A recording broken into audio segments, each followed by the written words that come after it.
The throne room stretched for nearly a kilometer, its walls covered in the banners of 1,000 conquered worlds. Emperor Exarath sat upon a seat carved from a single piece of black crystal, watching the holographic displays that floated before him. Each display showed a different star system, a different planet, a different species now under Dravixian rule. For 300 years, the Dravixian Empire had grown without stopping. Their warships were the most powerful in known space. Their armies had never lost a major battle. Their technology was so advanced that most species surrendered at the first sight of their fleet. Those who resisted were crushed within days.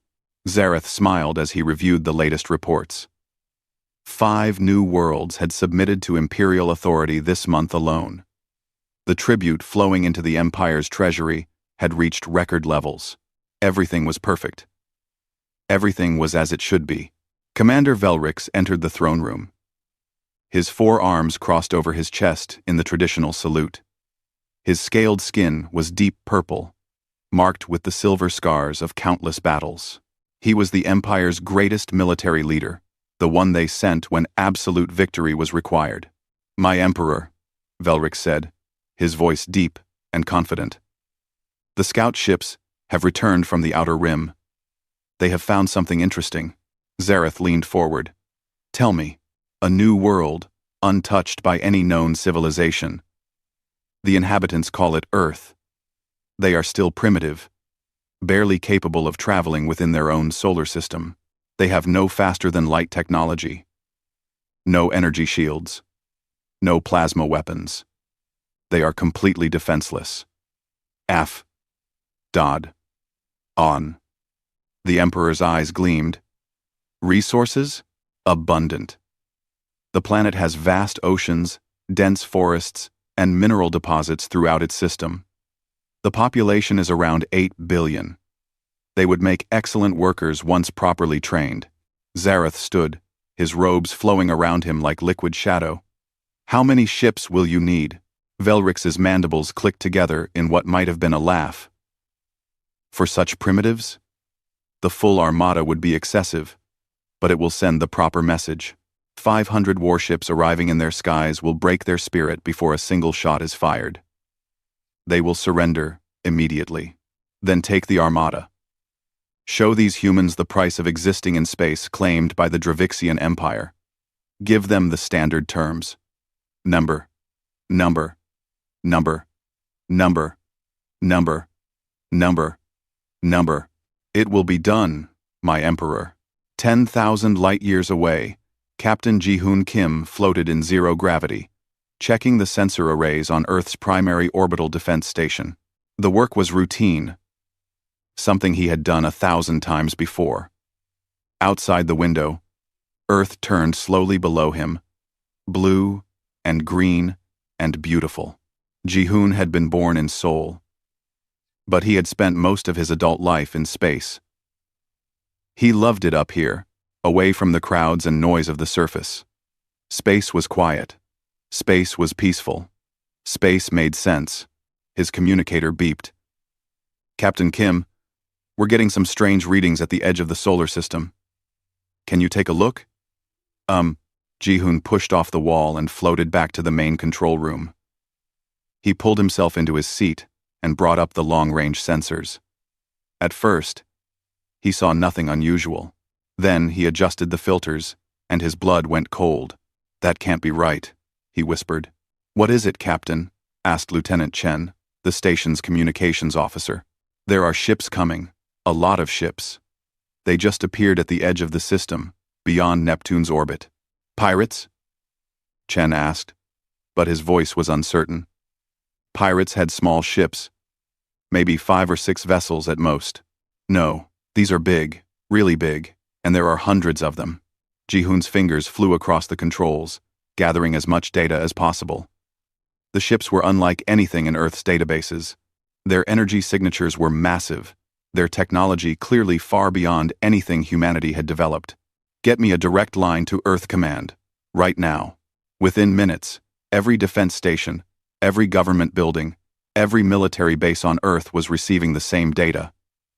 An alien fleet was approaching. They would reach Earth in 72 hours. Then, the message came. It broadcast on every frequency, in every language spoken on Earth. The translation was perfect, which was somehow more frightening than the words themselves. Primitive species of the planet you call Earth, you have been discovered by the Dravixian Empire, rightful rulers of this region of space. You will submit to imperial authority. You will provide tribute. You will accept Dravixian governance. If you comply, your people will be treated with the mercy appropriate for lesser species. If you resist, your world will be reduced to ash, and your species will be eliminated. You have 72 hours to surrender. Choose wisely. The message ended. Silence filled the control room. Lieutenant Chen spoke first, his voice barely above a whisper. What do we do? Ji-hoon stared at the screen, watching the fleet of alien warships moving steadily toward Earth. 500 ships. 500 vessels that could probably destroy Earth's entire defense network without slowing down. Humanity had dreamed of first contact for centuries, had imagined meeting other intelligent species with hope and excitement. This was not what anyone had imagined. We fight, Ji-hoon said quietly. Fight? Chen turned to look at him. Captain, we don't have anything that could even scratch those ships. Our missiles are primitive compared to their technology. Our defense platforms were built to stop asteroids and rogue satellites, not alien warships. Fighting is suicide. Maybe, Ji-hoon agreed, but surrendering means becoming slaves. It means letting them take our world without even trying to stop them. I didn't join Earth Defense to hand over our planet to the first aliens who showed up with bigger guns. He opened a communication channel to Earth Command. This is Captain Ji-hoon Kim, Orbital Station Alpha. I'm requesting immediate leave to report for special assignment.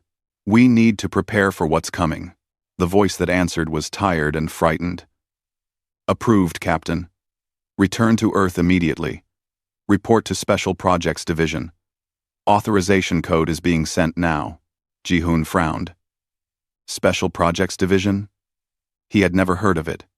But then again, he had a feeling that the next 72 hours were going to be full of surprises.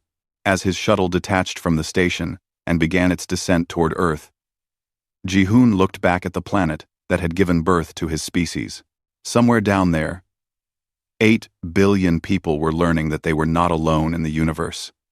And somewhere out in the dark between the stars, an armada was coming to take everything away. But Ji-hoon Kim had never been good at accepting defeat. And he had a feeling that humanity had a few surprises of its own. The Special Projects Division facility was buried deep beneath the Rocky Mountains, protected by layers of rock, steel, and security systems that most governments did not even know existed. Ji-hoon rode the elevator down for what felt like 10 minutes, descending deeper and deeper into the earth. When the doors finally opened, he found himself in a massive underground complex. Hundreds of people moved through corridors that stretched in every direction. Scientists, engineers, military personnel, all of them moving with urgent purpose. Whatever this place was, it had been preparing for something big. A woman in an admiral's uniform waited for him. She was in her 50s, with short gray hair and eyes that had seen too many difficult decisions. Captain Kim, I'm Admiral Park Seo-yeon. Welcome to humanity's last hope. Ji-hoon saluted. Admiral, what is this place? Croup, walk with me, she said. We don't have much time, so I'll be direct. 30 years ago, a group of scientists and military leaders asked themselves a question. What if first contact with aliens goes badly? What if they're hostile? Earth's conventional military could handle threats from other humans. But what about threats from the stars? They walked through a security checkpoint, then another. Each door required multiple authorizations. Most people thought we were paranoid. Admiral Park continued. They said we were wasting resources on an imaginary threat. But we kept working. We built this facility. We recruited the best minds from every nation. And we started Project Leviathan. Project Leviathan? Ji-hoon asked. Admiral Park stopped in front of a massive window that looked out into a chamber so large that Ji-hoon could not see the far wall. "Look, Ada." Ji-hoon looked. At first, he could not understand what he was seeing. It looked like a structure. Some kind of building, maybe, floating in the darkness of the chamber. Then his brain finally processed the scale, and he realized what he was looking at. It was a ship, a warship so massive that it made aircraft carriers look like toys. Its hull was dark gray, covered in angular armor plates and weapon systems. Lights glowed along its surface like the windows of a floating city. The ship was shaped like a wedge, with a sharp prow and sweeping wings that contained massive engines. "That's impossible," Ji-hoon whispered. "How big is it?" 80 kilometers long, 20 kilometers wide at its widest point. Mass equivalent to a small moon. It has more interior space than most cities, and it's the most powerful weapon humanity has ever created. Ji-hoon could not look away. How? How did we build this? The technology alone.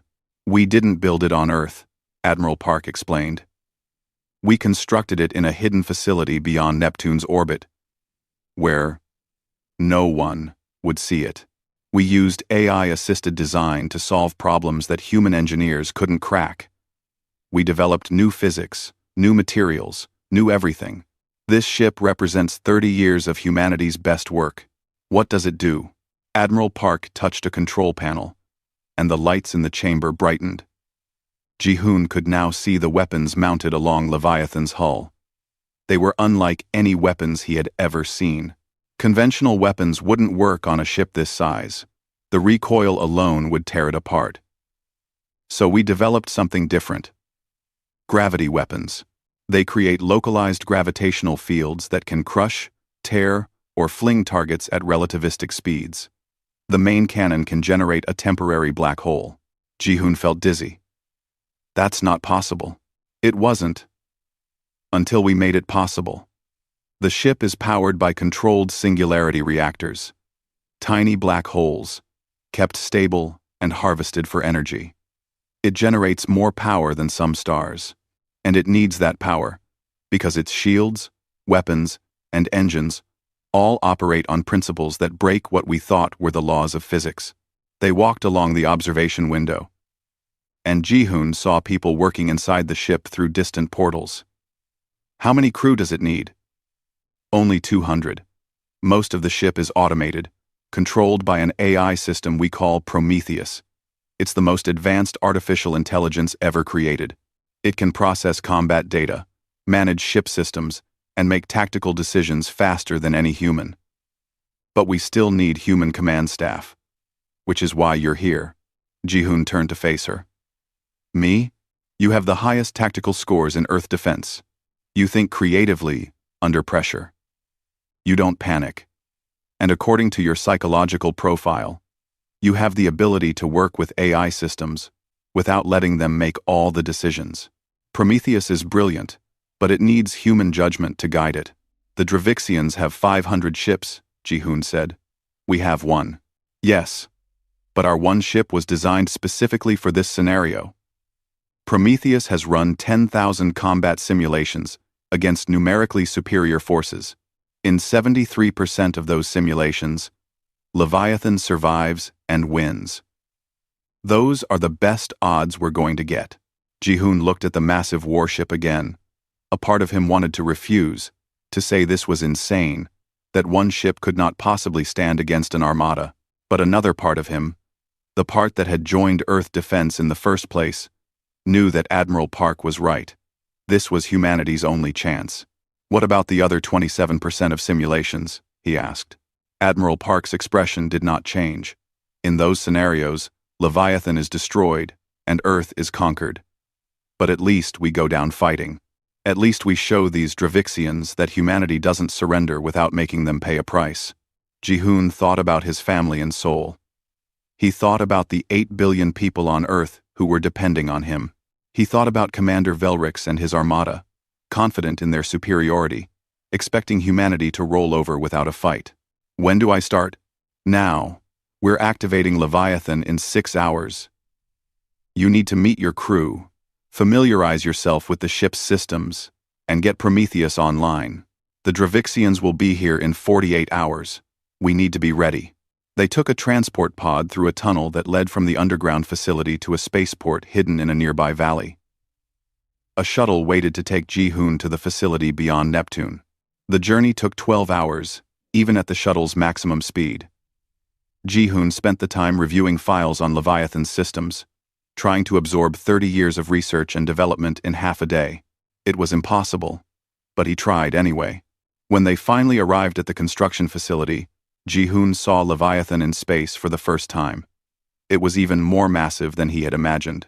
The ship floated in the darkness like a sleeping giant, its hull reflecting the distant light of the sun. The shuttle docked in one of Leviathan's hangar bays. Ji-hoon and his crew of 199 others boarded the ship that would either save Earth or die trying. As Ji-hoon walked through Leviathan's corridors toward the command center, he heard a voice in his ear. It was calm, measured, and somehow both mechanical and organic at the same time. "Welcome aboard, Captain Kim. I am Prometheus. I have been waiting for you. Shall we prepare to defend our world?" Ji-hoon smiled despite his fear. "Yes, Prometheus. Let's show these Dravixians what humanity can do."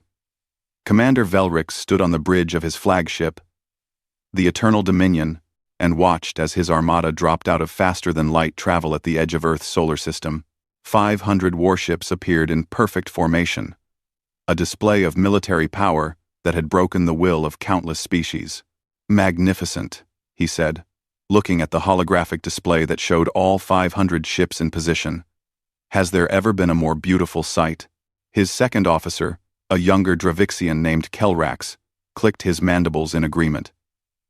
"The humans will see this and know that resistance is futile. Their surrender should come within the hour." Velrix nodded. He had conducted dozens of conquest operations, and they always followed the same pattern. The primitives would see the armada. Their leaders would argue briefly about whether to fight, and then fear would win. They always surrendered. Always. "Begin the demonstration broadcast," Velrix ordered. On every screen, every device, every communication channel that humans used, the same images appeared. Planets burning, cities in ruins. Species brought to their knees before Dravixian power. 300 years of conquest, condensed into 10 minutes of undeniable evidence that resistance was pointless. The broadcast ended with a simple message: "Surrender now, or become like them." Velrix watched Earth through his view screen. It was a pretty planet, he admitted. Blue and green, covered in life. It would be a shame to burn it. But he would, if necessary.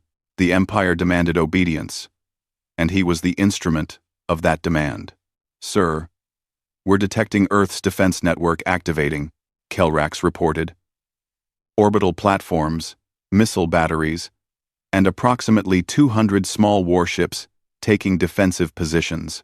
Velrix laughed, a sound like grinding metal. 200 ships? Against 500 Dravixian warships? Do they think we're going to be impressed by those toys? Perhaps they're simply making a gesture, sir. Showing their people that they tried before surrendering. Perhaps, scan their vessels. I want to know what kind of weapons they have. Not that it matters, but I'm curious. The tactical officer worked at his station for several minutes, then looked up with confusion. "Sir, their technology is extremely primitive. Chemical rockets, nuclear weapons, energy shields that wouldn't stop a child's toy. These ships are barely capable of spaceflight." Velrix felt a twinge of disappointment. He had hoped for at least some challenge, some reason to demonstrate his tactical brilliance. But this was going to be a massacre, not a battle. "Sir," another officer called out, "we're detecting an unusual energy signature near Neptune's orbit. It's quite large. Define large. The energy output is significant. Possibly a space station or mining facility. Should we investigate?" Velrix waved a hand dismissively. "Irrelevant. Whatever it is, It poses no threat. Continue with the operation. Move the fleet toward Earth. Full battle formation. I want these humans to see death approaching and know they have no hope. The armada began to move. 500 ships advancing through the solar system, like a wave of destruction. They passed Jupiter, then Mars, getting closer to Earth with every hour. Velrix watched the human planet grow larger on his screens and felt the familiar satisfaction of inevitable victory. On Earth, chaos spread like wildfire. The Dravixian broadcast had been seen by billions. Panic gripped cities. Some people rioted. Some prayed. Some simply stood and stared at the sky, waiting for the end. In government chambers around the world, leaders argued. Some wanted to surrender immediately. Others wanted to fight, even knowing it was hopeless. A few knew about Leviathan and said nothing, bound by oaths of secrecy that would last until the ship revealed itself. Earth's conventional fleet moved into position between the planet and the approaching armada. 200 ships against 500. Every captain, every crew member, knew they were about to die. But they had volunteered anyway, because someone had to buy time for whatever secret weapon Earth supposedly had. Admiral Park watched from Earth Command, deep beneath the Rocky Mountains. She had communication links to every defense platform, every ship, every weapon system Earth possessed, and she had a direct link to Leviathan. "Captain Kim," she said quietly. Beyond Neptune's orbit, in the construction facility that had been hidden for 30 years, Leviathan's engines came to life. The singularity reactors spun up, generating power that made nearby sensors scream warnings. The massive ship began to move. Slowly at first, then faster. Prometheus, the AI that controlled most of Leviathan's systems, spoke to Ji-hoon in the command center. All systems operational. Gravity weapons charged. Shields at maximum. Course set for Earth intercept. Estimated arrival at engagement range. 2 hours. Ji-hoon sat in the captain's chair, surrounded by holographic displays showing everything from ship status to enemy positions. His crew worked at their stations, running final checks on systems that had never been used in actual combat. "Prometheus," Ji-hoon said. "What are our chances?" The AI was silent for a moment. "Calculating. Against 500 warships. Conventional tactical analysis suggests our chances of survival are low. However, conventional tactical analysis did not anticipate a ship like Leviathan. We are operating in unknown territory, Captain. The Dravixians have never faced anything like us.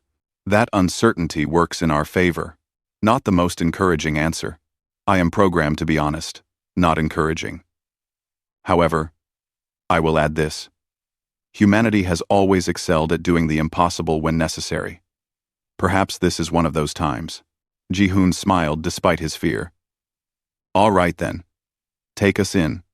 Maximum acceleration. I want to reach Earth before the Dravixians start their attack." Leviathan surged forward, its gravity drives bending space around it. The massive ship moved faster than anything its size had any right to move, crossing the solar system at speeds that should have been impossible. On the Eternal Dominion, alarms suddenly blared. "Sir!" the tactical officer shouted. "That energy signature near Neptune just moved. It's accelerating at impossible speeds." Velrix spun to face the display. "Show me." The holographic screen updated, and Velrix felt something he had not felt in decades: fear. The object approaching from Neptune was not a station. It was a ship, a single ship, but bigger than anything in the Imperial databases. Bigger than 10 Dravixian battleships combined, and it was moving toward them fast. "What is that?" Kelrax whispered. "I don't know," Velrix admitted. "Scan it. Give me everything. Size, weapons, shields, everything." The sensors worked frantically, gathering data. When the results came back, Kelrax's face went pale beneath his scales. "Sir, the ship is 80 kilometers long. Its power output exceeds our entire fleet combined. Its shields are reading at levels we didn't think were possible. And its weapons. Sir, I don't recognize the weapon signatures.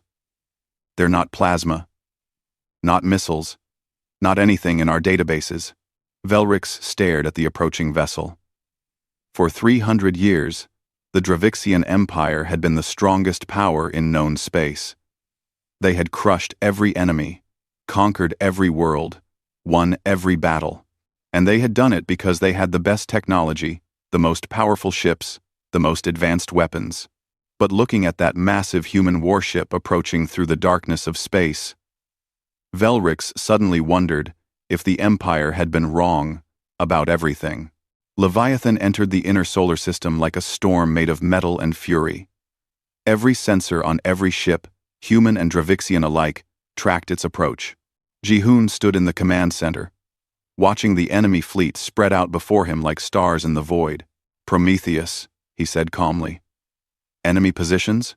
The AI's voice filled the command center. The Dravixian fleet has broken into 3 main battle groups. Group Alpha consists of 150 ships, positioned directly ahead. Group Beta has 200 ships flanking to our left. Group Gamma has 150 ships flanking to our right. They are attempting to surround us. Standard Imperial tactics, Jihoon observed. They want to attack from all sides at once, overwhelming us with firepower. Correct. Commander Velrix is following established Dravixian combat doctrine. Against a conventional fleet, this formation would be devastatingly effective. But we're not a conventional fleet, are we? No, Captain. We are something they have never encountered before. On the Eternal Dominion, Velrix made his decision. This human ship was large and powerful, but it was still just one ship. Numbers would win the day. Numbers always won. All ships, he commanded. Battle Group Alpha. You will engage the human vessel directly. Beta and Gamma. Move to flanking positions and prepare for coordinated strike. We will hit this monster from 3 directions simultaneously.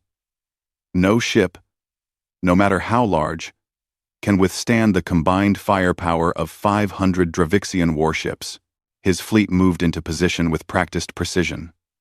300 years of conquest had taught the Dravixians how to win battles. This would be no different. Sir, Kelrak said nervously, perhaps we should attempt communication first. Learn more about their capabilities before engaging. Velrix's mandibles clicked in anger. Communication? We gave them the chance to surrender. They chose resistance. Now, they will learn why resistance is always futile. All ships, open fire. Battle Group Alpha fired first. 50 ships unleashed their weapons simultaneously. Plasma beams bright enough to melt mountains. Missiles carrying warheads that could destroy cities. Energy pulses designed to tear through armor and shields. Enough firepower to obliterate a planet's surface struck Leviathan in a massive coordinated strike. The human warship's shields flared brilliant white, absorbing the impact. The light was so bright that it hurt to look at, even through filtered view screens. When the light faded, Leviathan remained, undamaged, still advancing. Impossible, Velrix whispered. On Leviathan's bridge, Jihoon felt the ship shudder under the impact. Lights flickered. Alarms beeped. But the shields held. Shield strength at 87%, Prometheus reported. No structural damage. We can sustain approximately 6 more strikes of that magnitude before shield failure. Then we'd better make sure they don't get 6 more shots, Jihoon said. Target Battle Group Alpha. Fire gravity weapons. Pattern Delta. Firing. Along Leviathan's hull, weapon ports opened. Energy built.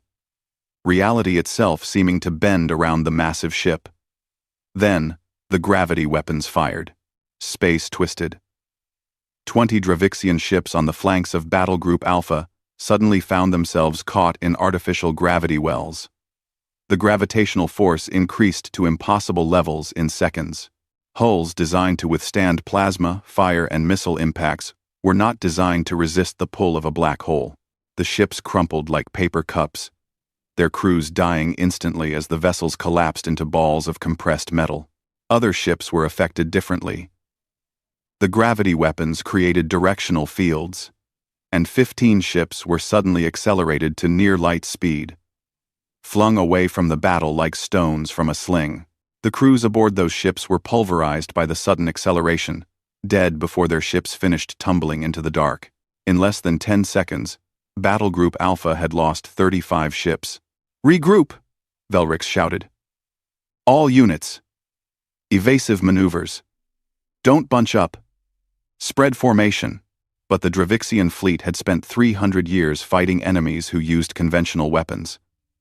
Their tactics, their formations, their entire way of fighting was designed for plasma and missiles and energy beams. Gravity weapons were something new, something they had no defense against. Battle groups Beta and Gamma moved in, attacking from the sides. 300 ships poured fire into Leviathan from multiple angles.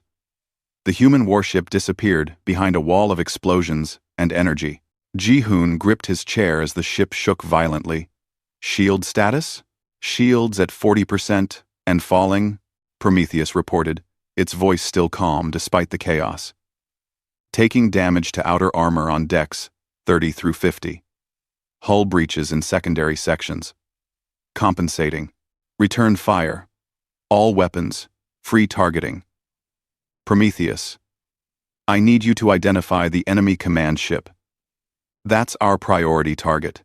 "Acknowledged." "Analyzing fleet patterns. The flagship is designated Eternal Dominion. Positioned at the center of Battle Group Beta. Probability 93% that Commander Velrix is aboard that vessel. Can we reach it? Not without going through 100 ships first." Ji-hoon watched the tactical display, seeing how the Dravixian ships were positioned. They were good, he had to admit. Disciplined, coordinated, professional. But they were also following predictable patterns, doing what their training and doctrine told them to do. "Prometheus, how many missiles do we have?" "Conventional nuclear fusion missiles, 4,000.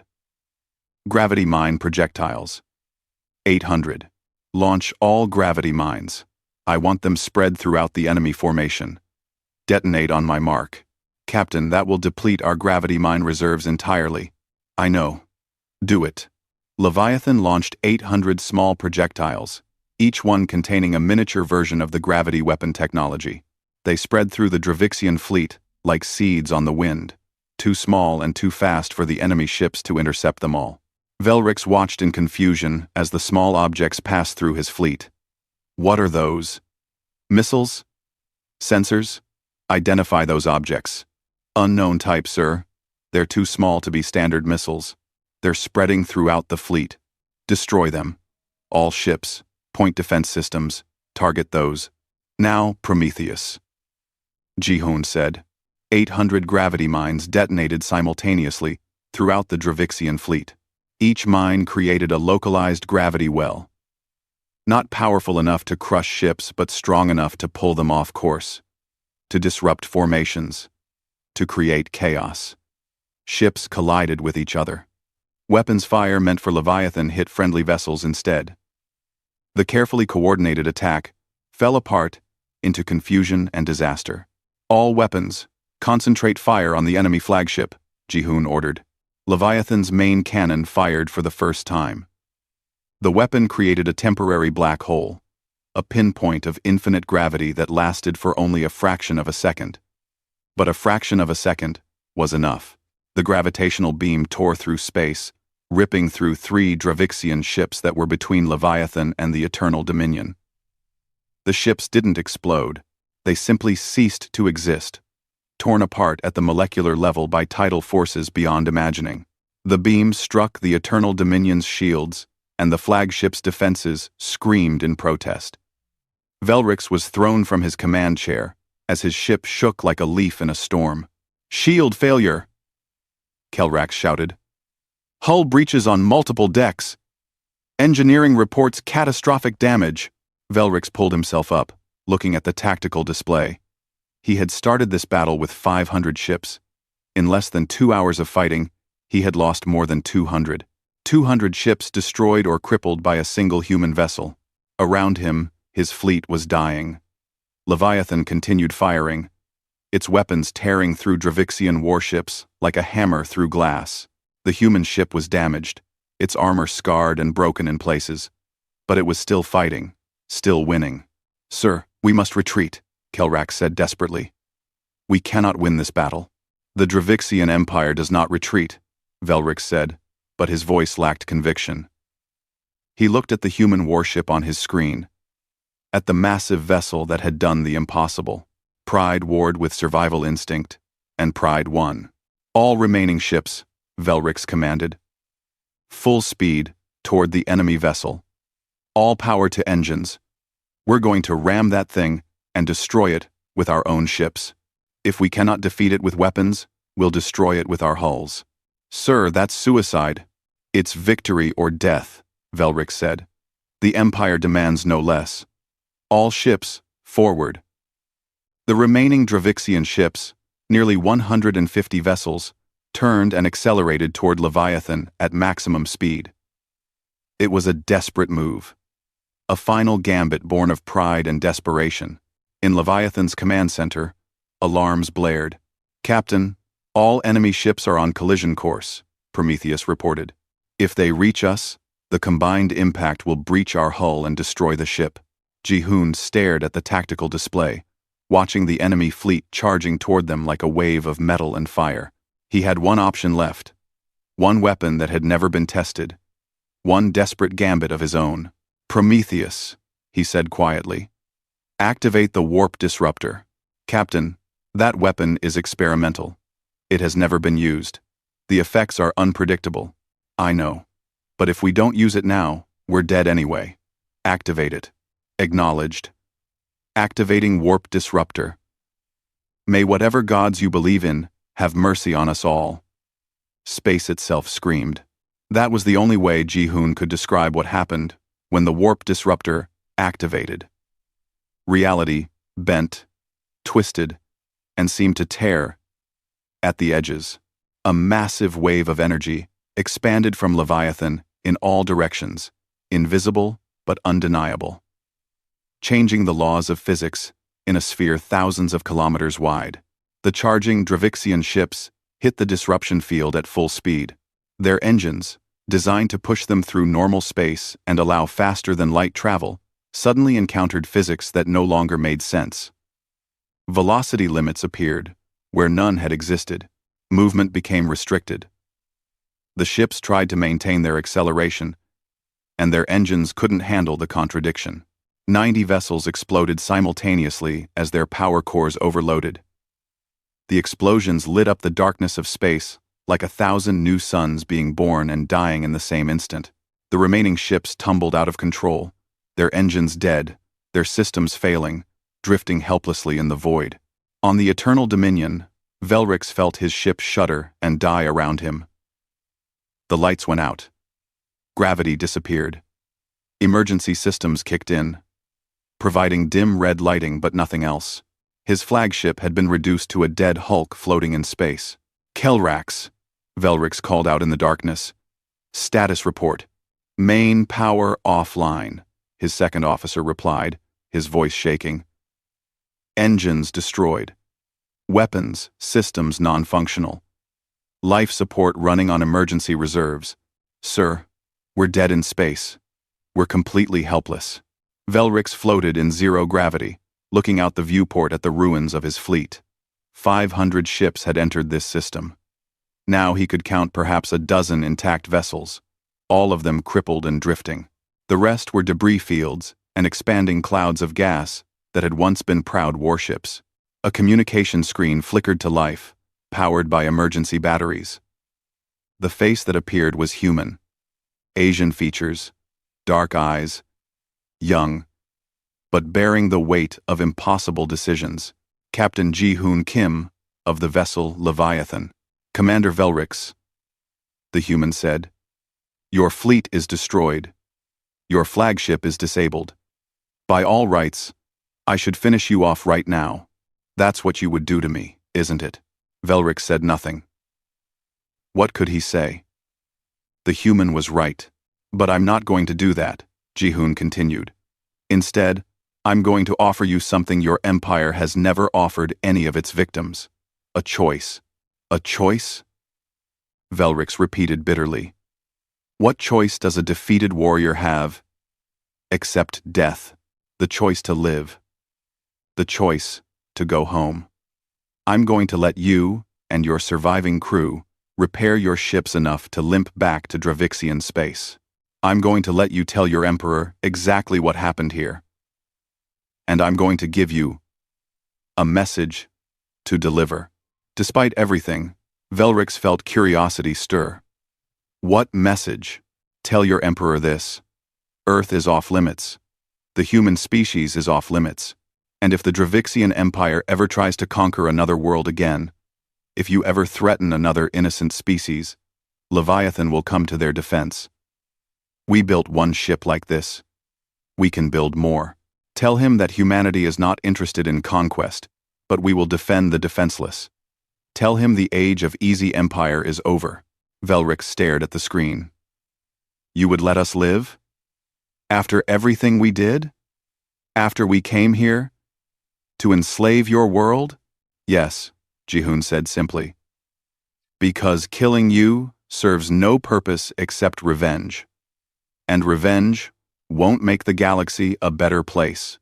But letting you live, letting you go home and tell your story, that might actually change things. Fear of Leviathan might stop your empire from doing to others what you tried to do to us. You are either very wise or very foolish, Velrix said quietly. Maybe both, Jihoon admitted.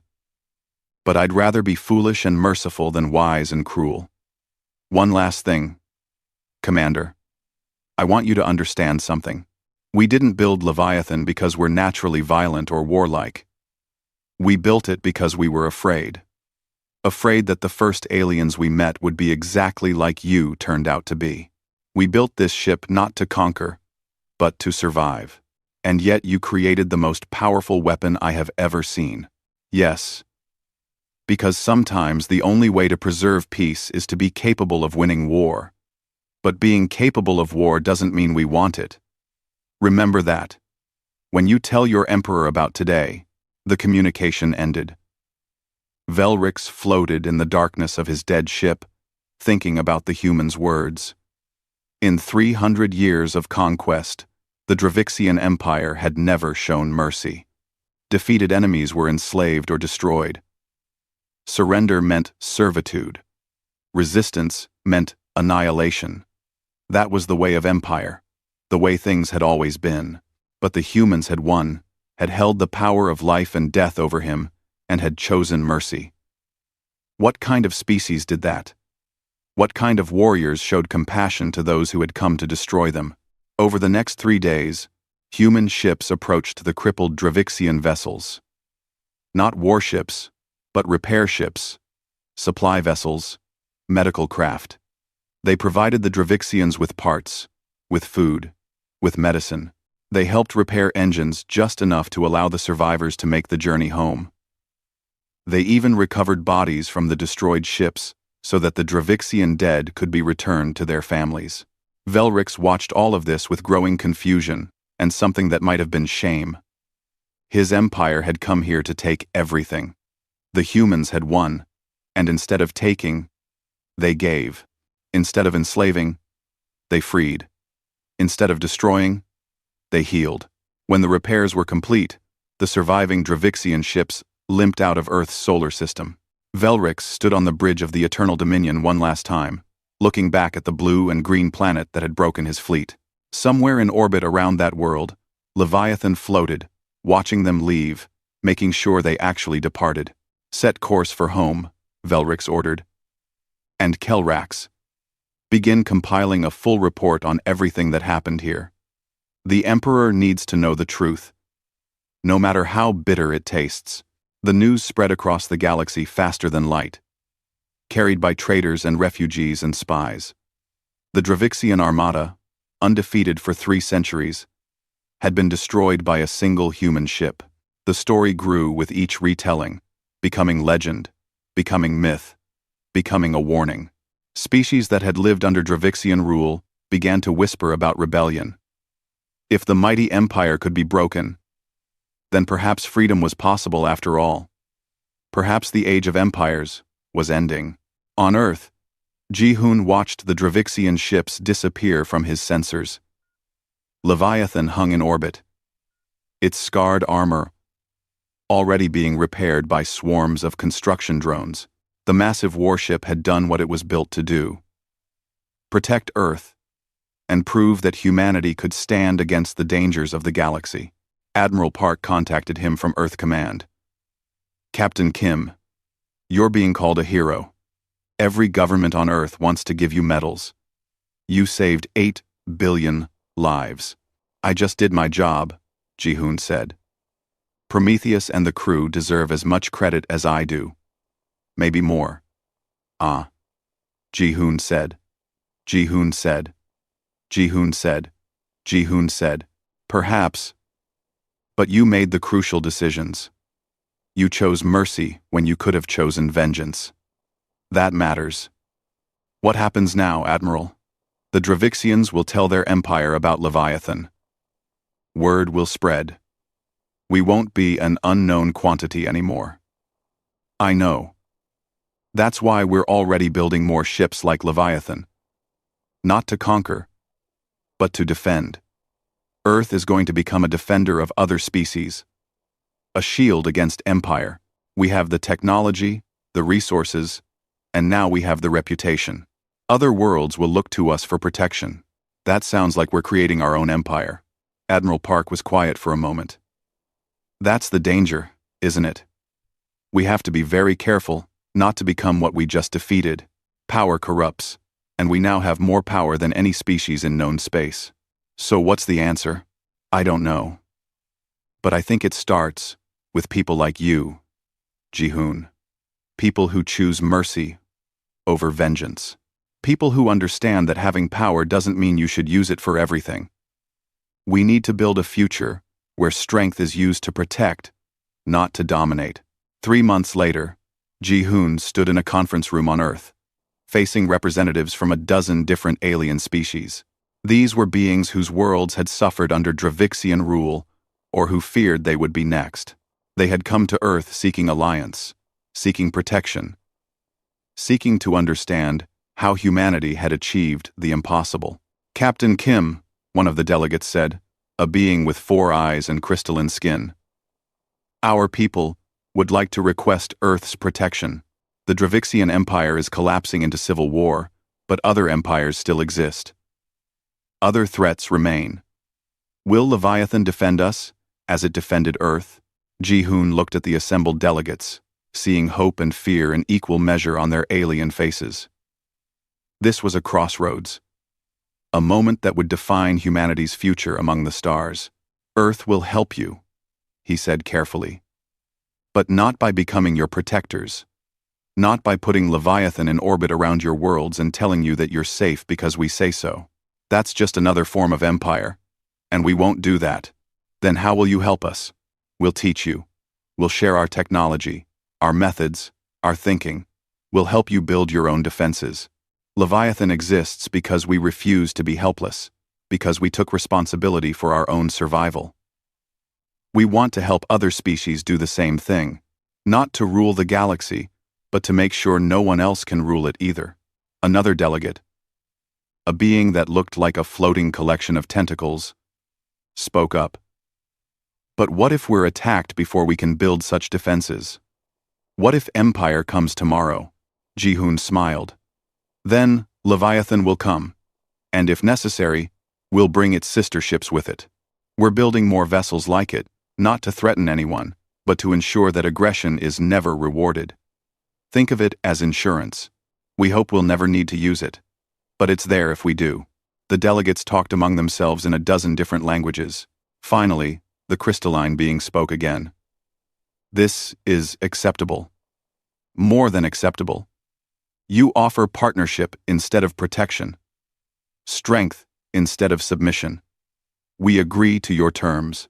Over the next year, the galaxy changed. The Dravixian Empire fractured into a dozen smaller states, fighting among themselves. Former subject species claimed their independence. New alliances formed. And Earth, the primitive species that nobody had known about a year ago, became an unexpected power broker in galactic politics. But Earth did not build an empire. Instead, it built a network of allies, teaching defensive technology, sharing knowledge, helping other species stand on their own.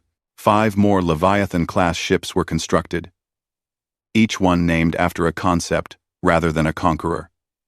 Justice, freedom, hope, unity, and peace. Jihoon declined command of the second Leviathan. He had spent enough time in war. Instead, he became an ambassador, traveling to different worlds, teaching defensive tactics and strategic thinking. Prometheus came with him. The AI installed in a mobile android body, so it could interact with the species they visited. On a warm evening on a planet called Vexar, Jihoon stood on a balcony looking up at unfamiliar stars. Prometheus stood beside him, its mechanical body designed to be non-threatening. Almost friendly-looking. "Do you think we did the right thing?" Jihoon asked. "Showing mercy to Velrix? Building more ships? Trying to change the galaxy?" "I am an AI," Prometheus said. "I calculate probabilities, not morality. But I can tell you this.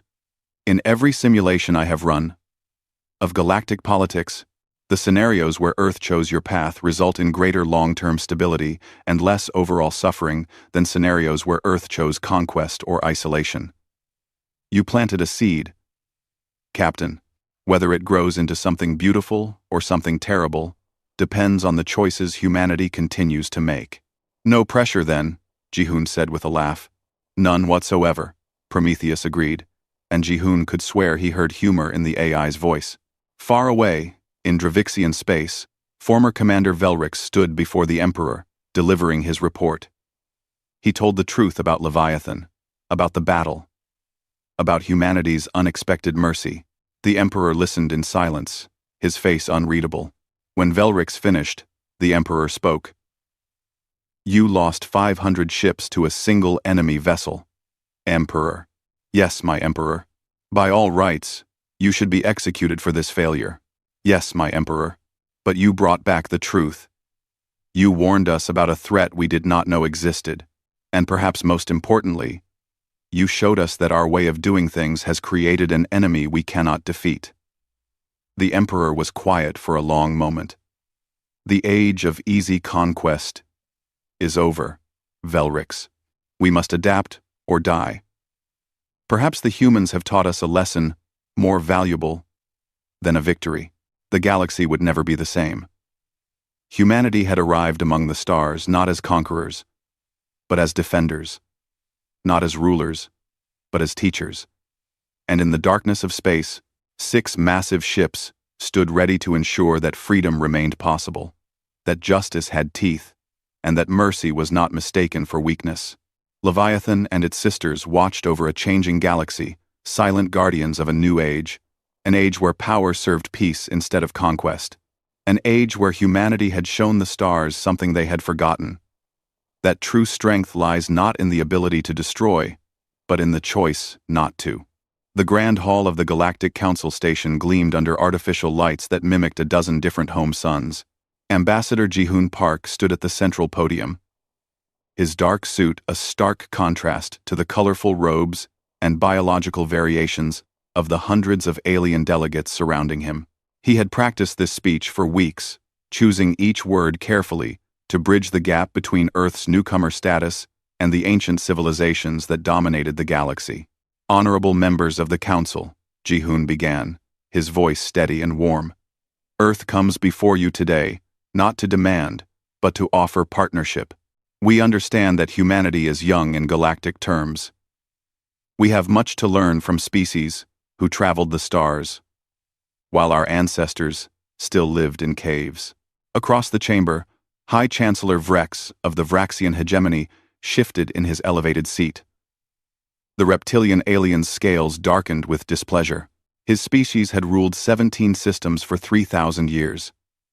They had crushed rebellions, absorbed weaker civilizations, and built an empire through strength and fear.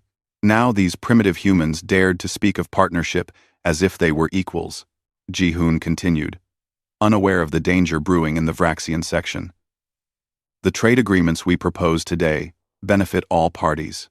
Earth offers rare minerals from our outer colonies, advanced computing systems, and, most importantly, our commitment to fair dealing.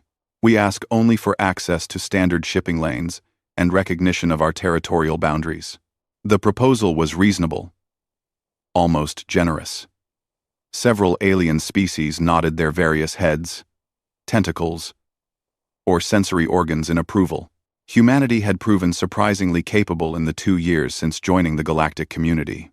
Their ships were crude but functional, their diplomats earnest if inexperienced, and their trading practices scrupulously honest. But to Vrex, this reasonableness was itself an insult. Weak species should grovel and beg. Strong species should dominate and take. These humans did neither, acting as if their brief technological advancement had earned them respect that should take millennia to achieve. Ambassador Park, Vrex's translator device, rendered his hissing speech into standard galactic language.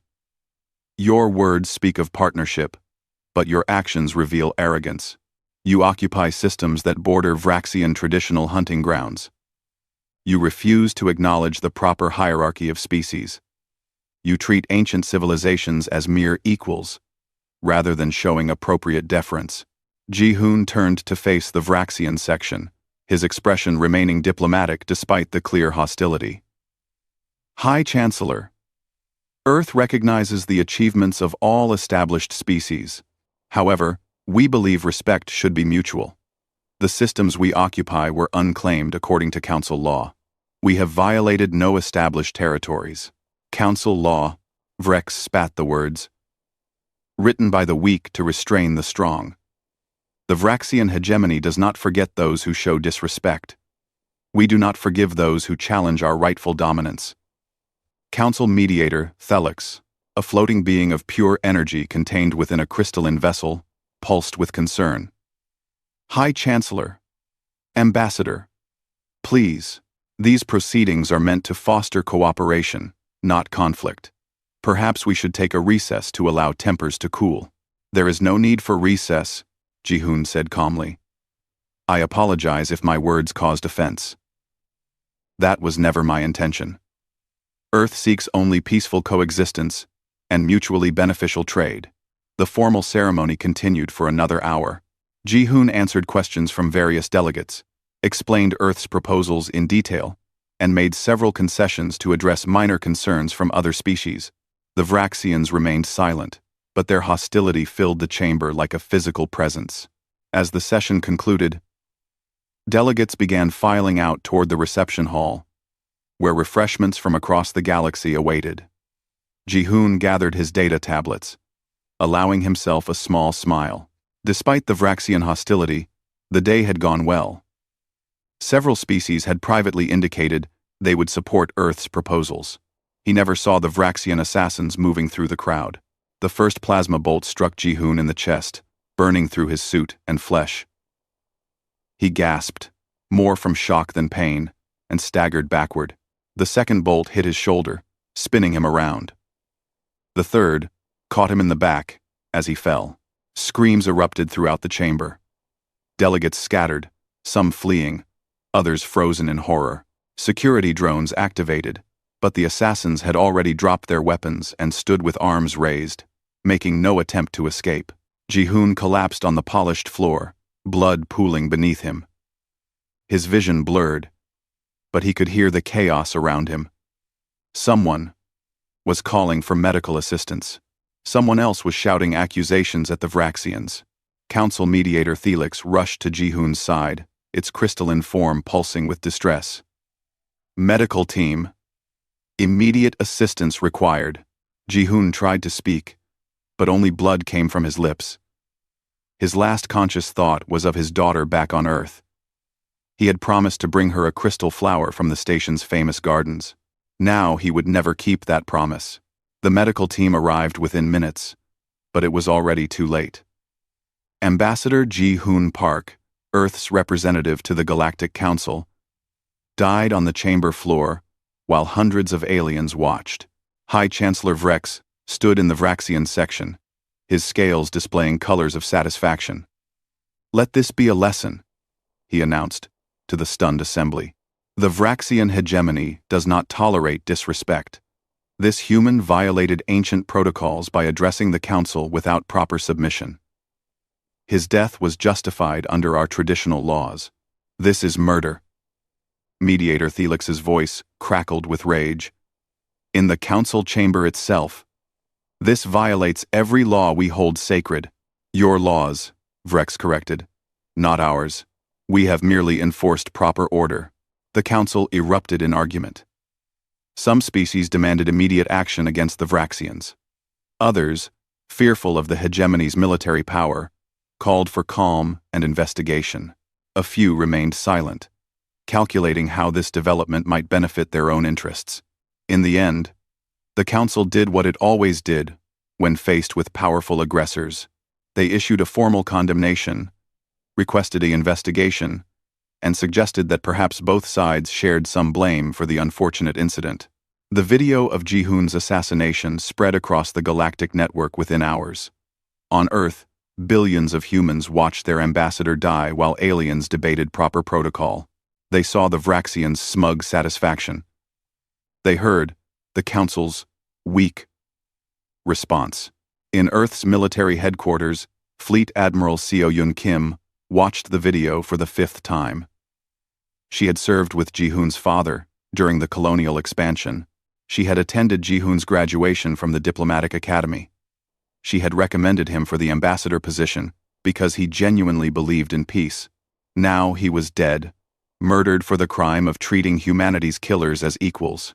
Admiral Kim's communication panel lit up with an encrypted message from Earth's government. She read the orders once, then read them again, to be certain she understood. She understood perfectly. Admiral Kim stood and walked to her office window, looking out at the fleet of human warships orbiting Earth. Hundreds of vessels, from massive carriers to sleek destroyers, each crewed by men and women who had just watched their ambassador murdered. "Execute Operation Righteous Fire," she said into her command interface. "All fleets are to proceed to designated rally points. Maintain communications silence. No species is to know our intentions until we are ready." Across human space, warships began moving toward the shadows. The Galactic Council chamber buzzed with tense conversation as delegates gathered for an emergency session. 3 days had passed since Ambassador Park's assassination, and the Council had prepared what they considered a diplomatic masterpiece. Council mediator Thelix floated at the center of the chamber, its crystalline form dimmed with exhaustion, mediating between the outraged human representatives and the defiant Vraxians, had drained its energy reserves to dangerous levels. But finally, a solution had been reached. "We call this session to order," Thelix announced. "After extensive deliberation, the Council has determined an appropriate response to the regrettable incident involving the Earth ambassador." A junior human diplomat named Min Jun sat in Earth's section, his face carefully neutral. He was young, barely 30 years old, and had been Ji-hoon's assistant. Now he represented all of humanity, at least temporarily, until Earth appointed a new senior ambassador. "The Vraxian hegemony has agreed to issue a formal apology," Thelix continued. "They acknowledge that the assassination violated Council chamber protocols. High Chancellor Vrex himself will read the apology, and Earth will be granted priority speaking rights for the next 3 Council sessions as compensation." Murmurs of approval rippled through the chamber. Many species nodded, satisfied that justice had been served without risking conflict with the powerful Vraxians. A formal apology from a species as proud as the Vraxians was considered a significant concession. Minjun stood slowly, his hands gripping the podium. Every eye in the chamber turned toward him. "The government of Earth thanks the Council for its efforts," Minjun said, his voice flat and emotionless. "However, We must respectfully decline this proposed resolution. Shocked silence fell across the chamber. Decline. The lips pulsed with confusion. Ambassador Minjun? Perhaps you do not understand. High Chancellor Vrex, agreeing to apologize, is unprecedented. This is a great victory for Earth. A great victory, Minjun repeated slowly. Ambassador Park is dead. His killers stand free and proud, and Earth is offered words as compensation. He paused, letting the words hang in the air. No. High Chancellor Vrex rose from his seat, his scales flushing with anger. You dare refuse the Council's judgment? Your species grows more arrogant by the day. Perhaps another lesson is required. Minjun turned to face the Vraxian section directly. His young face showed no fear, only a cold certainty that made several nearby delegates uncomfortable. High Chancellor, Earth requires no lessons from murderers. The Council will receive Earth's response in due time. Until then, this conversation is over. Minjun gathered his materials and walked out of the chamber. Not another word, not another glance. Simply left, his footsteps echoing in the stunned silence. This is highly irregular, Thelix protested. The human representative cannot simply leave during session. But Minjun was already gone. And within hours, so were all other human diplomats throughout Council space. Every embassy recalled its staff. Every human representative boarded ships and departed without explanation. Requests for communication went unanswered. Demands for clarification were ignored. Within 2 days, not a single human official remained in Council-controlled space. Then the human merchant ships began disappearing. The massive cargo vessels that had been carrying goods between human and alien worlds simply vanished from shipping lanes. No distress calls. No explanations. They just stopped coming. Human colonies went silent. Communication channels that had been constantly active with trade negotiations, cultural exchanges, and casual conversation suddenly carried nothing but static. The galaxy had become used to humanity's constant presence over the past 2 years. Humans were everywhere, eager to learn, quick to adapt, always ready to talk. Their sudden absence felt like a missing tooth, a gap where something should be but wasn't.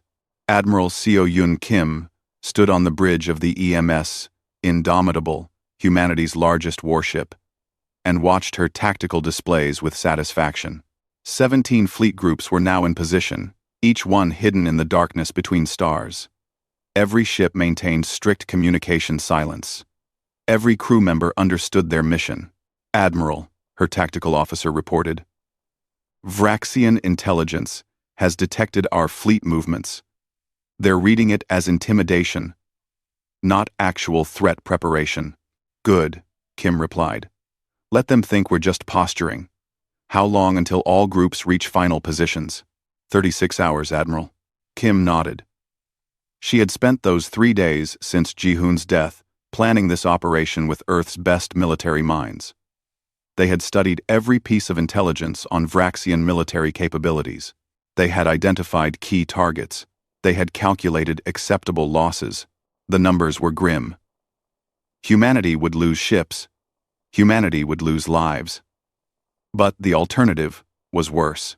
If we let this stand, Earth's president had said during the classified briefing, every species in the galaxy will know they can murder humans without consequence. We'll be prey. Forever. Kim agreed completely. Ambassador Park had been her friend, but this went beyond personal loss. This was about humanity's survival as a free species. Her communication officer interrupted her thoughts. Admiral, we're receiving broadcasts from the Galactic Council. They're demanding we respond to their attempts at contact. Ignore them, Kim ordered. Total communication blackout remains in effect.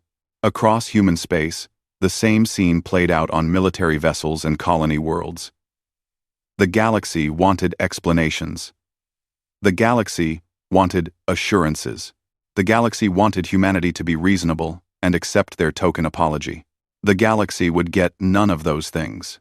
On the Vraxian homeworld, High Chancellor Vrex presided over a war council. His military commanders reported human fleet movements with varying degrees of concern. "The humans are clearly attempting to frighten us," Vrex declared. "They mass their primitive ships near our borders and hope we will panic. It is pathetic." "My Chancellor," one brave commander ventured, "perhaps we should prepare defensive positions. Human tactics are unpredictable." Vrex's claws slammed against his throne. "Defensive positions? Against these newcomers?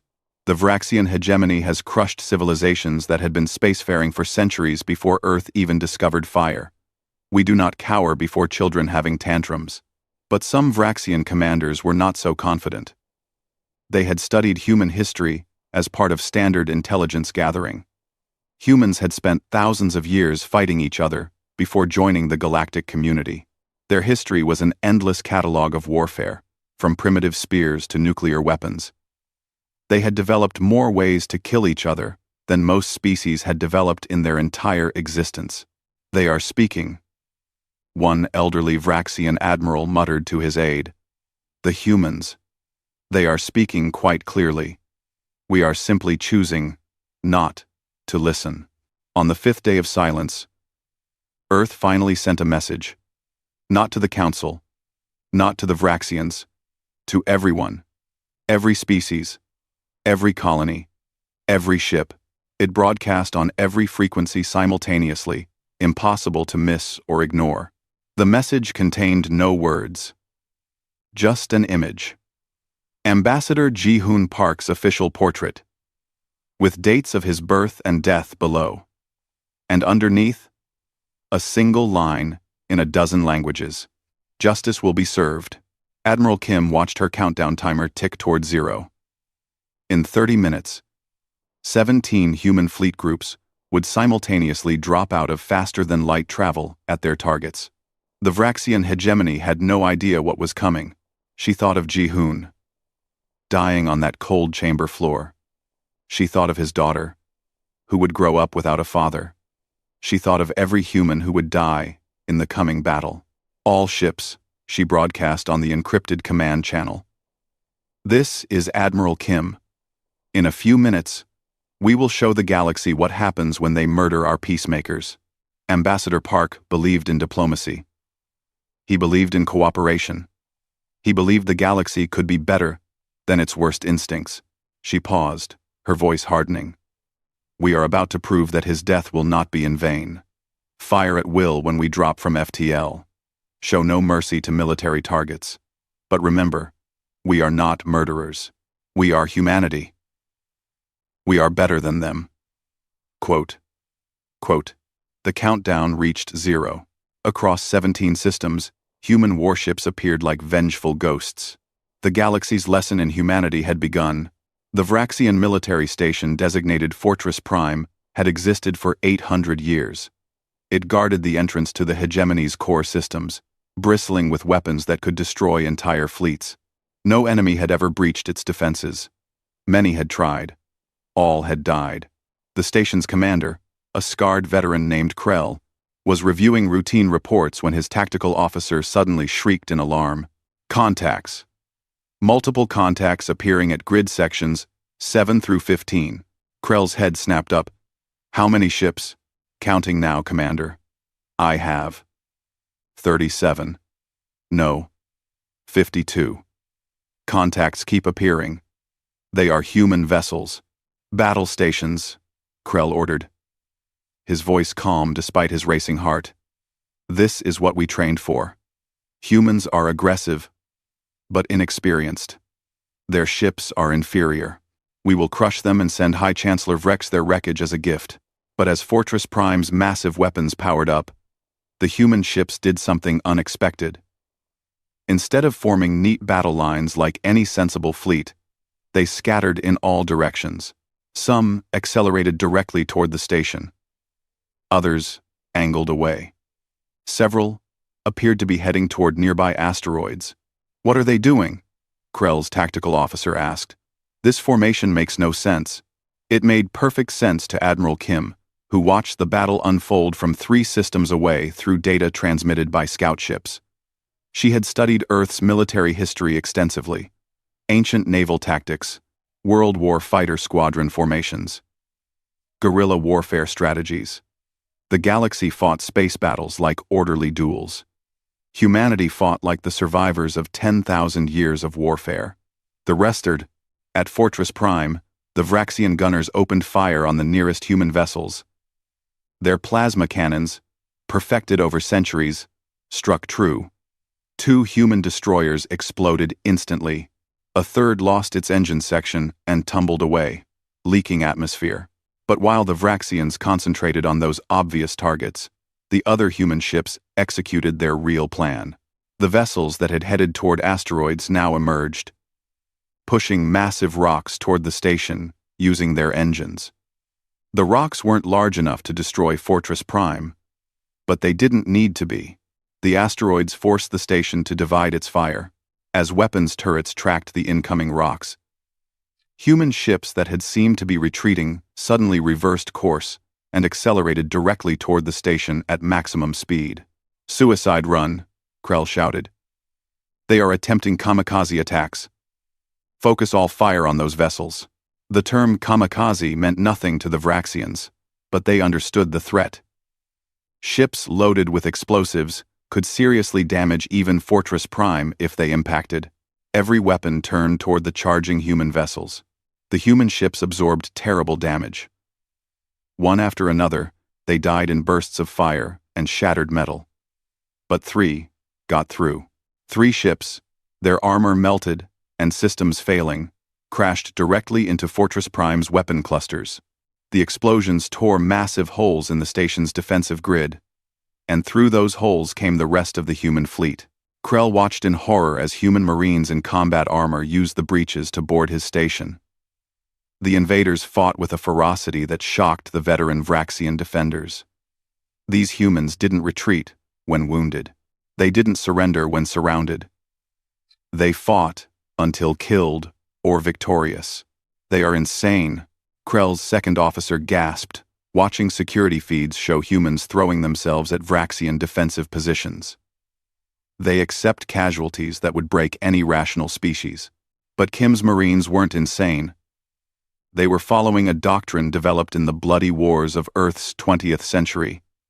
Take the objective, whatever the cost. Win the battle, mourn the dead later. In 16 other systems, similar scenes played out. Vraxian commanders discovered that humans refused to fight the way space battles were supposed to be fought. They used ambush tactics, hiding near planets and moons. They employed psychological warfare, broadcasting messages about avenging murdered Ambassador Park that made some younger Vraxian soldiers hesitate. They sacrificed pawns to capture queens, trading disposable drones for critical installations. At the Vraxian fleet staging area in the Korath system, Admiral Vesh faced a human attack wing with confidence. Her forces outnumbered the humans 3-1. Victory was certain.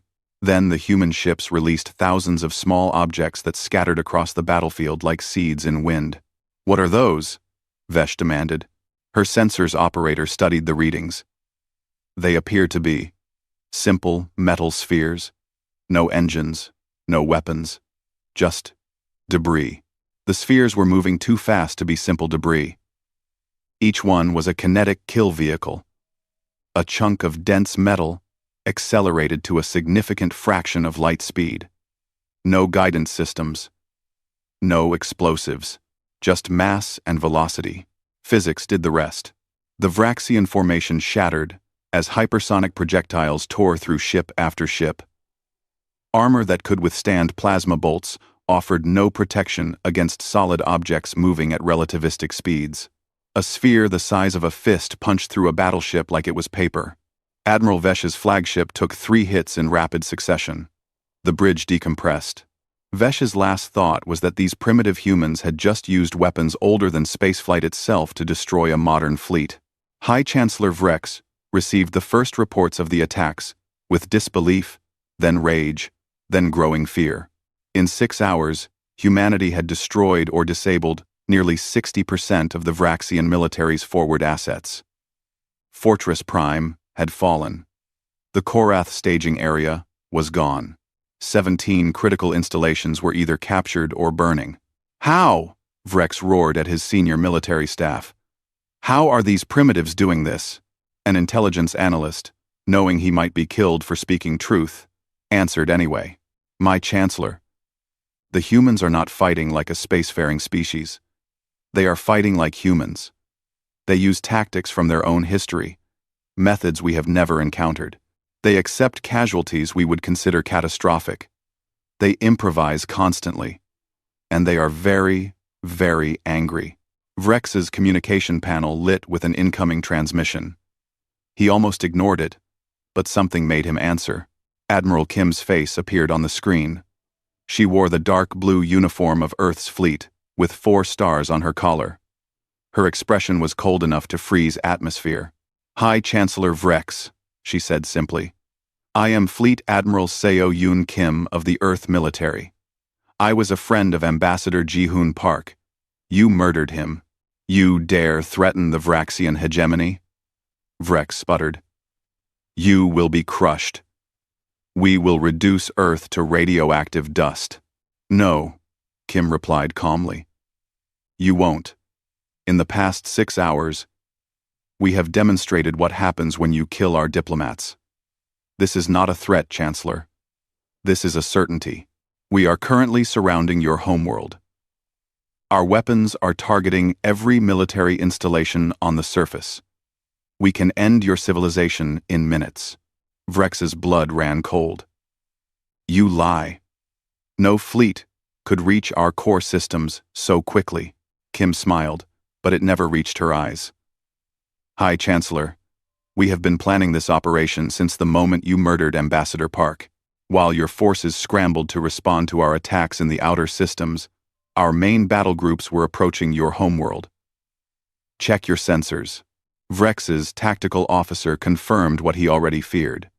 Massive human fleet signatures surrounded the Vraxian homeworld. Enough firepower to crack the planet's crust. This is what happens when you mistake peaceful for harmless, Kim continued. Ambassador Park sought peace because he believed in a better galaxy. You killed him for it.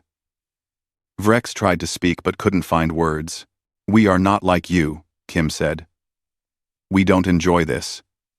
Every human who died today, I will remember. Every ship we lost, I will mourn. But we will not allow our people to be murdered without consequences. Never again. The transmission ended. Vrex stood in his command center, surrounded by his panicking staff, and realized he had made a terrible mistake. These humans were not primitive upstarts. They were survivors of a world that had tried to kill them for millions of years. They had learned to fight by fighting each other for thousands of generations. They had developed weapons and tactics in hundreds of wars before they even left their planet. The Vraxian hegemony had 3,000 years of proud military tradition. But humanity had learned to wage war before they learned to write.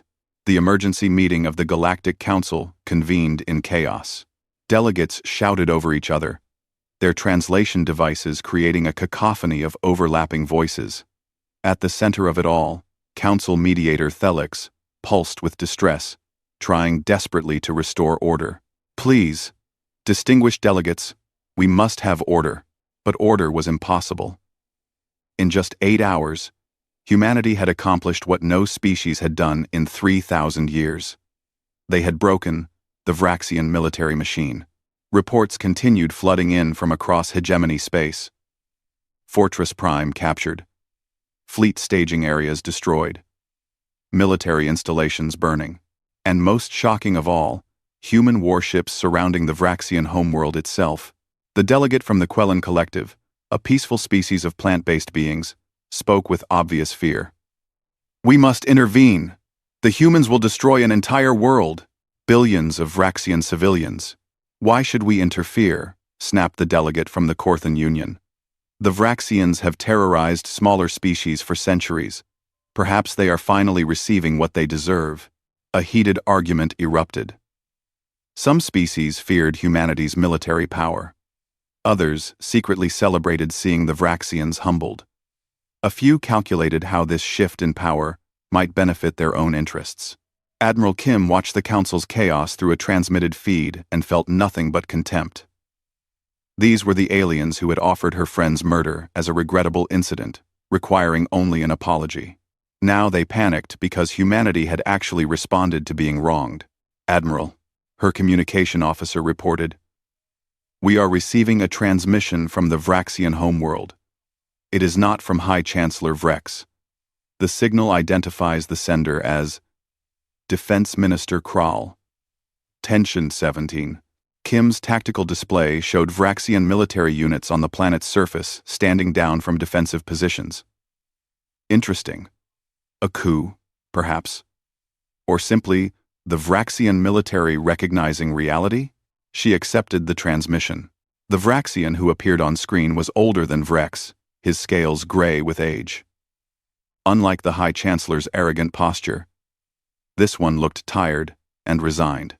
"Admiral Kim," Defense Minister Kral said, his voice carrying no hostility. "I am authorized to negotiate on behalf of the Vraxian government." "You mean you have deposed High Chancellor Vrex?" Kim replied bluntly. Kral didn't deny it. "My Chancellor made a grave error. He believed humanity was weak because you preferred peace. He did not understand that choosing peace is different from being incapable of war. The Vraxian military leadership has removed him from power. We wish to discuss terms." Kim leaned back in her command chair. This was the moment she had been preparing for. Earth's government had given her broad authority, but with clear limits. "Terms are simple, Minister. You will surrender everyone involved in Ambassador Park's assassination. They will face trial under neutral galactic law. The Vraxian hegemony will accept responsibility for the murder and make formal restitution. Your military will withdraw from disputed territories and reduce your fleet by 40%. You will sign a non-aggression treaty with Earth and our allied species." "These terms are harsh," Kral observed. "Some will call them humiliating."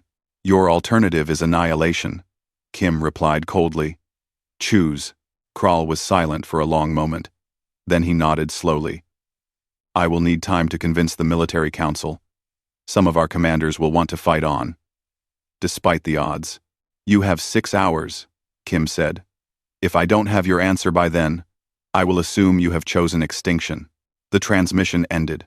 On the Vraxian homeworld, Defense Minister Kral addressed the hastily assembled military council. High Chancellor Vrex sat in restraints, his scales dulled with shock at his sudden fall from power. "We face a choice," Kral told his fellow commanders.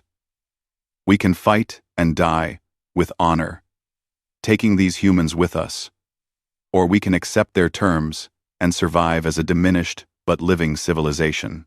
"Never," General Throck roared.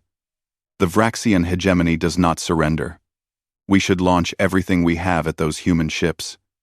If we die as warriors. If we die as fools," Kral countered. "Look at what these humans have accomplished in hours. They crippled our military across 17 systems, while simultaneously moving a massive fleet into our core systems. They anticipated our every move. They knew exactly where to strike for maximum effect.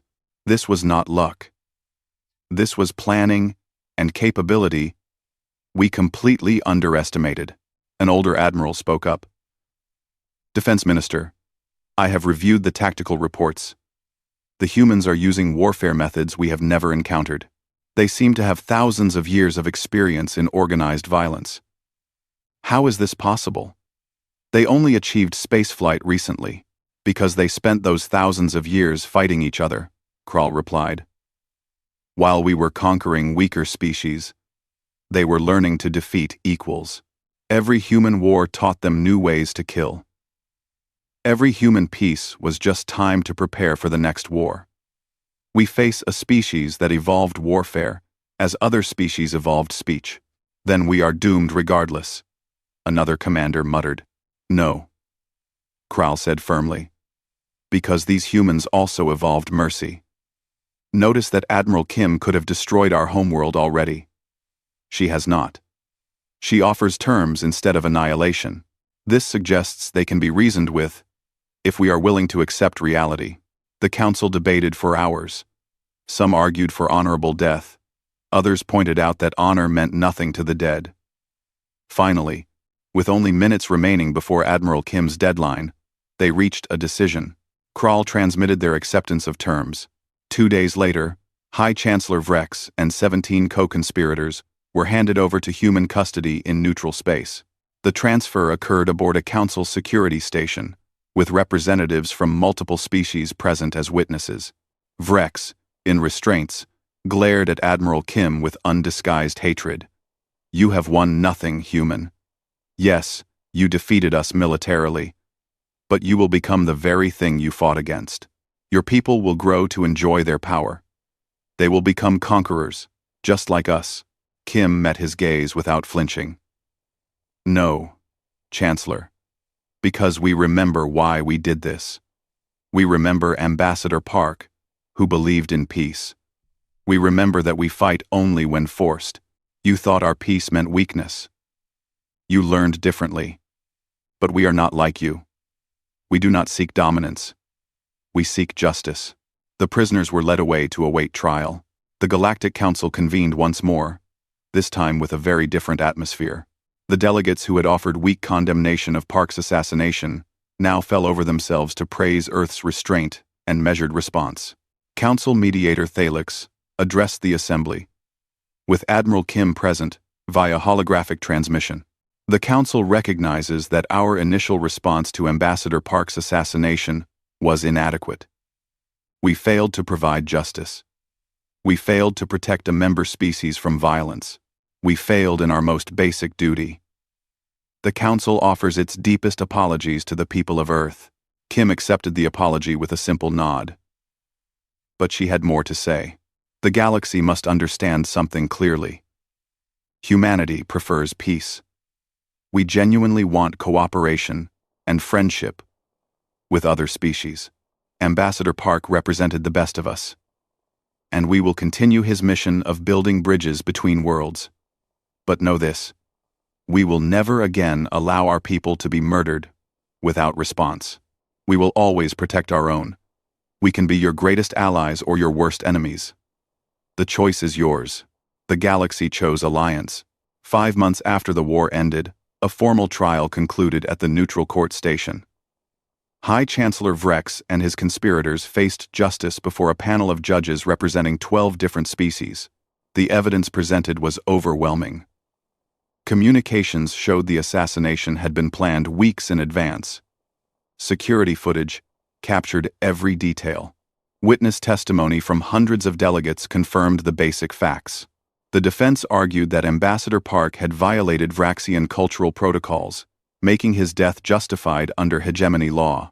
The prosecution, led by a team of human and alien lawyers, countered that galactic law superseded local customs when crimes occurred in council space.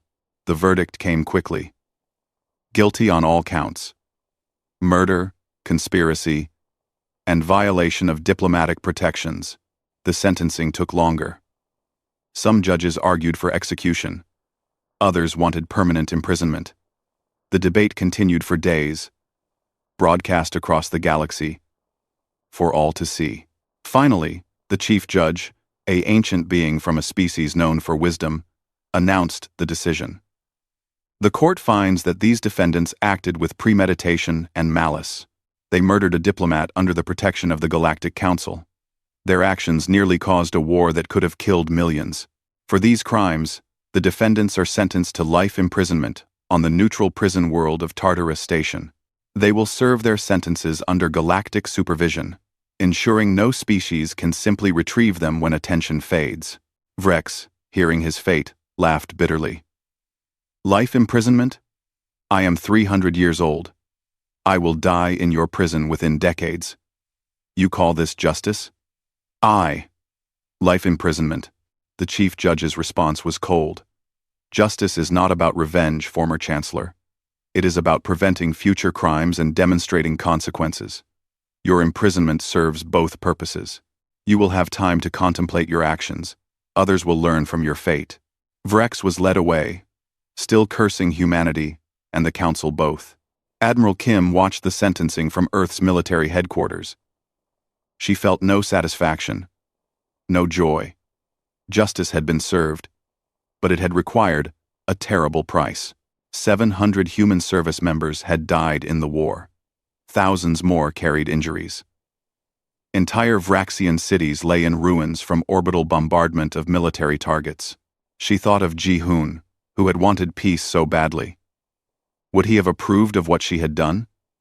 She liked to think he would understand. If not approve. Sometimes peace had to be defended with violence. The Galactic Council underwent massive reforms in the war's aftermath. Security protocols were strengthened.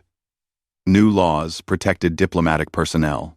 Most importantly, the Council established a rapid response force that could actually enforce its decisions, rather than relying on empty condemnations.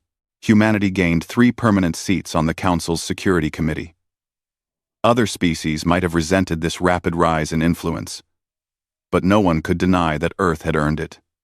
When the moment came, humans had proven they could back their words with actions. The Vraxian hegemony transformed as well. New leadership emerged, younger Vraxians who had grown up during the brief war and learned hard lessons from it. They implemented democratic reforms, abolished their military caste system, and began making amends to species they had oppressed. 1 year after the war, Admiral Kim stood at a memorial on Earth, overlooking the Pacific Ocean. The monument was simple. A granite wall, inscribed with the names of everyone who died during the conflict.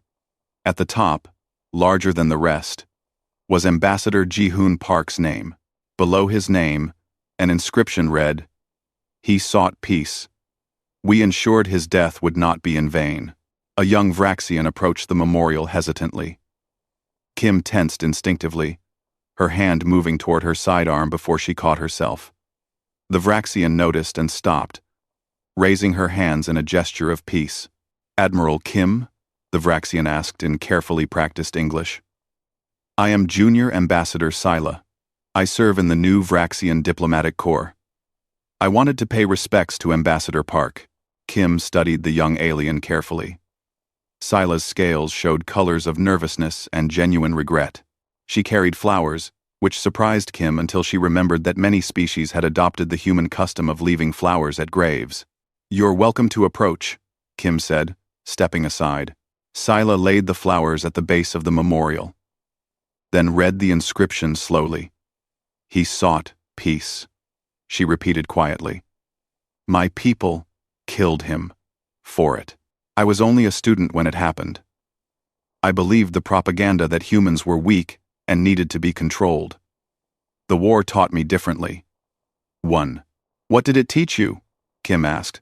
"That choosing peace requires more strength than choosing violence," Sila replied. "That your Ambassador Park was braver than all our warriors combined. He faced hostile species armed only with words and hope. That takes courage we Vraxians never understood." Kim felt something loosen in her chest, a tension she hadn't realized she carried. "Why did you come here, Ambassador Sila?" "Because I want to continue what Ambassador Park started," Sila said. "I want to prove that his belief in cooperation wasn't foolish. That peace is possible. My government sent me to Earth as part of our cultural exchange program. I hope to learn from humans, to understand you better, to build the bridges your ambassador dreamed of." Kim extended her hand in the human gesture of greeting. Sila hesitated, then carefully grasped it, trying to match the firm handshake despite having very different anatomy. "Welcome to Earth, Ambassador," Kim said. "Ji-hoon would have liked meeting you." 5 years passed. The galaxy had changed. Trade flourished between species who had barely spoken before. Human technology spread, particularly their medical advances and environmental restoration techniques. In return, humans learned alien sciences, arts, and philosophies. The Vraxian hegemony was now simply the Vraxian Republic, a democratic government that actively participated in galactic cooperation rather than demanding dominance. Some former hegemony commanders grumbled about lost glory, but most Vraxians appreciated not living under constant military rule. Ambassador Sila worked alongside humans at the rebuilt council chambers. She had become friends with Min Jun, the young human who had walked out of that session 5 years ago. Together, they developed new protocols for resolving disputes peacefully. "Do you think we've succeeded?"